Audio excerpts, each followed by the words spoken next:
अस्सलामुअलैकुम everyone, I am doctor Shanza Tahir and आप देख रहे हैं डॉक्टर मोटिवेशन।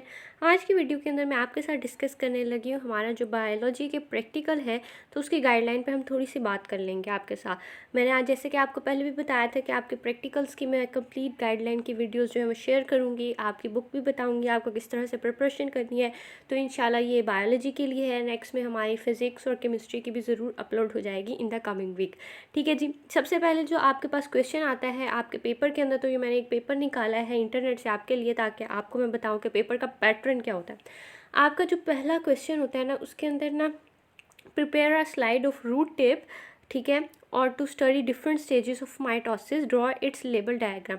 तो हमारे पास ये स्लाइड प्रिपेयर और ये सब कुछ नहीं करना होता, आपको जस्ट ड्रॉ डायग्राम ही करनी होती है।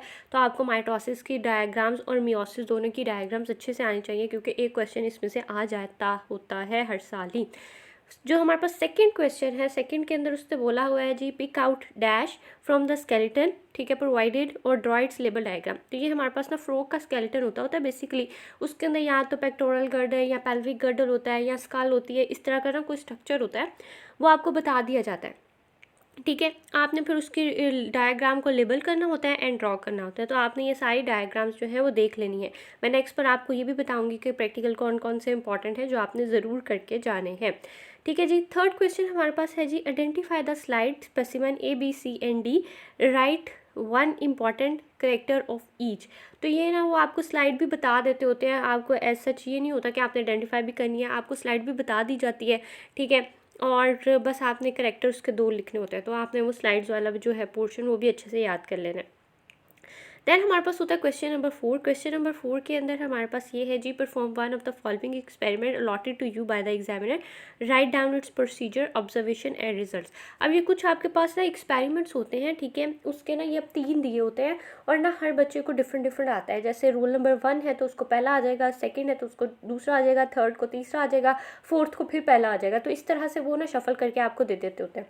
ठीक है, उसके अंदर क्या होता है कि आपको ना इन प्रैक्टिकल का ना प्रोसीजर भी लिखना है, ठीक है, आपको ऑब्जर्वेशन लिखनी है, आपको रिजल्ट लिखने हैं, और ये जो 2 क्वेश्चन दिए हुए ना ये भी आपने आंसर करने हैं। तो ये आपको बता दिया जाता है। उसके बाद हमारे पास होते हैं जी आपका जो प्रैक्टिकल नोटबुक है, जो हमारे पास प्रैक्टिकल नोटबुक होती है उसके आपके पास होते हैं जी 2 मार्क्स होते हैं उसके प्रैक्टिकल नोटबुक के, एंड आपका जो वाइवा लेता है उसके 3 मार्क्स होते हैं। तो इस तरह से आपका टोटल पेपर जो है वो हमारे पास 30 मार्क्स का बन जाता है, और आपको जो टाइम अलाउड होता है वो हमारे पास 3 घंटे होता है। ठीक है, तो अब मैं आपको आगे प्रैक्टिकल बताती हूँ जो इंपॉर्टेंट है, फिर मैं आपको बुक भी दिखाऊंगी। नेक्स्ट पर जी आपके पास ये कंटेंट की बुक है मेरे पास, जिसके कंटेंट है। तो आपके पास जो इंपॉर्टेंट प्रैक्टिकल्स हैं उसके अंदर सबसे पहले हमारे पास स्पोर्ट एंड मूवमेंट आता है। उसका आपका जो फर्स्ट प्रैक्टिकल है study of the sportive tissue of the plant, तो ये आप अच्छे से करना है। देन फिफ्थ वाला है हमारे पास study of the skeletal smooth and the cardiac muscle from the prepared slide and preparation of the slide of the striated muscles of the cockroach, तो ये भी इंपॉर्टेंट है, आपने इसको अच्छे से देख लेना है। नेक्स्ट पर हमारे पास आता है जी 6 वाला, जिसके अंदर हमारे पास है preparation of the slide of the striated muscle of the cockroach, तो ये आपने अच्छे से करना है। एंड लास्ट हमारे पास है the study of simple muscle twitch using frog's muscle, तो ये बहुत इंपॉर्टेंट प्रैक्टिकल है, ये मेरी बार भी एनुअल में आया था मुझे याद है अभी तक, तो आपने इसको अच्छे से ज़रूर कर लेना है। नेक्स्ट पर हमारे पास कोऑर्डिनेशन एंड कंट्रोल के जो प्रैक्टिकल्स है वो देख लेते हैं। सबसे पहले हमारे पास 8 वाला प्रैक्टिकल है investigation of the nervous system of the cockroach, तो ये आपने अच्छे से कर लेना है, इसका ड्रॉ करना लेबल करना आपको आना चाहिए। एंड जो हमारे पास 9th वाला है that is study of the ductless gland, जिसके अंदर हमारे पास पेंक्रियाज और थायराइड आते हैं, तो ये आपने यूजिंग माइक्रोस्कोप उनकी इन्वेस्टिगेशन करनी है, तो ये आपने ज़रूर अच्छे से कर लेने हैं दोनों। नेक्स्ट पर जी हमारे पास रिप्रोडक्शन है। तो रिप्रोडक्शन के अंदर एक ही है हमारे पास एक्सपेरिमेंट, और दैट इज़ सो इम्पॉर्टेंट, बहुत बार ये लॉन्ग में आ जाता होता है, हर बारी ही में आता होता है, तो आपने इसको ज़रूर अच्छे से करना है। Exposure of urinary genital system of the frog, तो ये बहुत इंपॉर्टेंट है।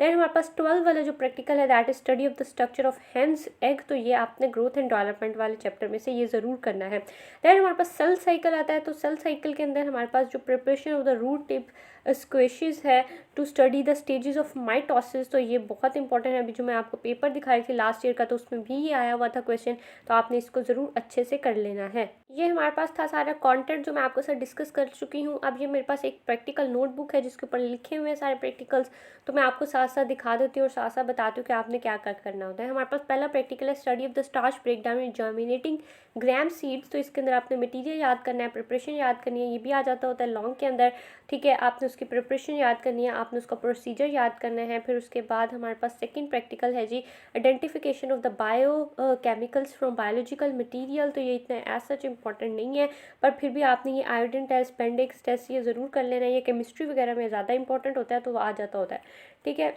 उसके बाद हमारे पास जो अगला प्रैक्टिकल है that is test for proteins and lipids. तो ये भी हमारी केमिस्ट्री की नोटबुक में ज़्यादा इंपॉर्टेंट होता है, एज सच बायो के अंदर इंपॉर्टेंट नहीं है, लेकिन फिर भी आपने इनको अच्छे से देख लेना है। नेक्स्ट हमारे पास है जी study of the animal cell by staining with safranin acid fuchsin and eosinophil.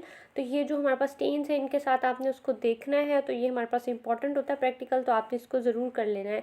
Epithelial cells of frog वगैरह ये सारे इंपॉर्टेंट प्रैक्टिकल हैं, तो आपने इनको अच्छे से कर लेना है। ये डायग्राम आपको बनानी आनी चाहिए, ये वाली डायग्राम जो है ये बहुत इंपॉर्टेंट है, ये मेरे प्रैक्टिकल में भी आई थी, तो आपको ये ज़रूर बनानी आनी चाहिए। हमारे पास structure of internal structure of leaf, जिसके अंदर हमारे पास मीजोफिल सेल्स आते हैं, तो आपने इसको ज़रूर अच्छे से देख लेना है, ठीक है जी। हम नेक्स्ट प्रैक्टिकल देखते हैं that is study of the Nostoc from fresh material.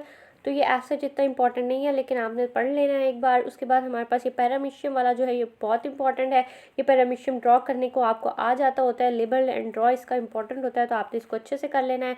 उसके बाद हमारे पास है जी exposure of digestive system of the cockroach. तो दैट इज़ इंपॉर्टेंट, ये बहुत इंपॉर्टेंट है, और ये डाइजेस्टिव सिस्टम भी इंपॉर्टेंट है। इसकी डायग्राम आपको आनी चाहिए, बनाने को आ जाती होती है। नेक्स्ट पर हम देख लेते हैं जी अपना अगला practical that is respiratory system of the frog. तो ये भी इंपॉर्टेंट है, इसकी डायग्राम भी बहुत इंपॉर्टेंट है, ये आपको आनी चाहिए।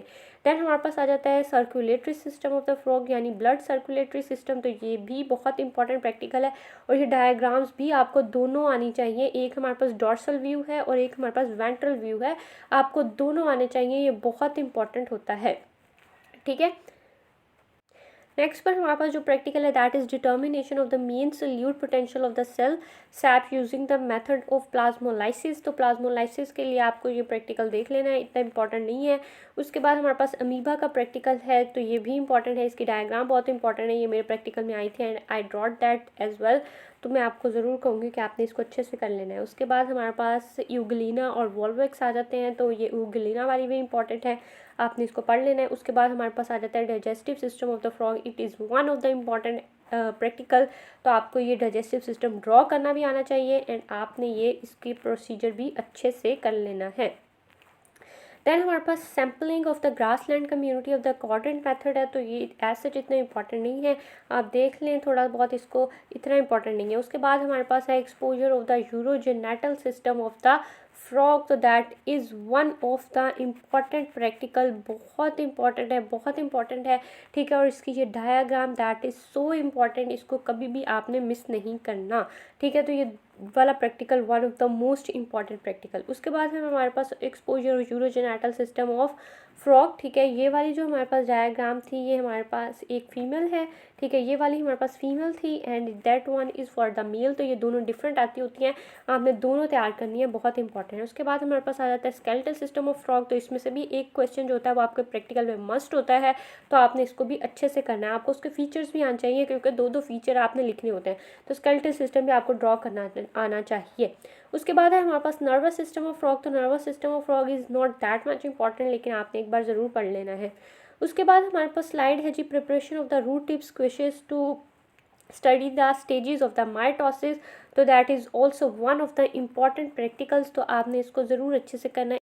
एक एक स्टेज आपको अच्छे से ड्रॉ करनी आनी चाहिए, उसके फीचर्स आने चाहिए एंड सब कुछ आना चाहिए। देन हमारे पास अगला प्रैक्टिकल है investigation of the water content of soil, ठीक है जी। तो ये इतना इम्पॉर्टेंट नहीं है, लेकिन फिर भी आपने इसको पढ़ लेना है for your safe side. Then हमारे पास अगला प्रैक्टिकल जो आता है दैट इज़ आपके पास है जी study of the simple muscle twitch using the frog's muscle. तो it is one of the important practical, इसका आपको मटीरियल प्रोसीजर सब आना चाहिए एंड इसकी ये डायग्राम भी आपको आनी चाहिए। देन हमारे पास आ जाता है जी एस्टिमेशन ऑफ द पायरामिड्स और number of using the simple techniques. तो ये ऐसा जितना इंपॉर्टेंट नहीं है, लेकिन फिर भी आपने इसको अच्छे से पढ़ लेना है। सारी थी आपकी प्रैक्टिकल की गाइड। मैंने आपको गाइड किया कि आपके क्वेश्चन किस तरह के आते हैं, आपके इंपॉर्टेंट प्रैक्टिकल्स है कौन से, और आपने प्रिपरेशन किस तरह से करनी है। तो ये सारी वीडियो बहुत इंपॉर्टेंट है, आपने इसको ज़रूर शेयर करना है, लाइक करना है। और नेक्स्ट वीडियोस जो होगी वो हमारी केमिस्ट्री और फिजिक्स पर ज़रूर जल्द ही अपलोड हो जाएंगी। That is all from my side. Thank you so much for watching. और अगर आप चैनल पर नए हैं तो जल्दी से आप सब्सक्राइब कर दें।